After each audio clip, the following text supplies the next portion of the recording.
The man in the vents. Claire എന്ന college student തൻ്റെ യൂണിവേഴ്സിറ്റിക്ക് സമീപമുള്ള ഒരു പഴയ അപ്പാർട്ട്മെൻറ്റിലേക്ക് താമസം മാറി. അത് വില കുറഞ്ഞതും പഴയതുമായിരുന്നു. പക്ഷെ അവളുടെ ബഡ്ജറ്റിന് അത് ഓക്കെയായിരുന്നു. ഒരേ ഒരു വിയേഡായ കാര്യം മാത്രം ഉണ്ടായിരുന്നു.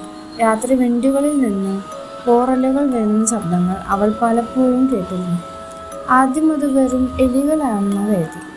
പക്ഷേ രാത്രികൾ കടന്നുപോയി അവൾ ഒരു പേടിപ്പിക്കുന്ന കാര്യം നോട്ടീസ് ചെയ്തു. ആ സൗണ്ട്സ് ഒന്നും അത്ര റാൻഡം ആയിട്ടുള്ളതല്ലായിരുന്നു. ആരോ ഇൻറ്റൻഷനലി ചെയ്ത പോലെ അവൾക്ക് തോന്നി. അവളെ ആരോ വാച്ച് ചെയ്യുന്നു എന്നും തോന്നി. ഒരു ദിവസം രാത്രി തിരിച്ചു വന്നപ്പോൾ അവൾ വളരെ പേടിപ്പിക്കുന്ന ഒരു കാഴ്ച കണ്ടു.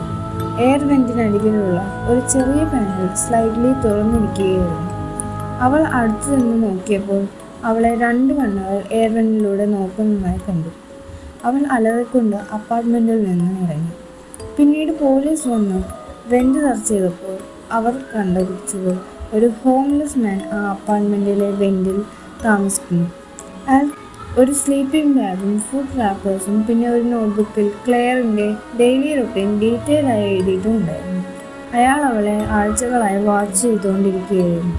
ആ രാത്രി തുറന്ന പാനൽ ശ്രദ്ധിച്ചില്ലായിരുന്നെങ്കിൽ അവൾ ഒരിക്കലും ഉണ്ടാവില്ലായിരുന്നു.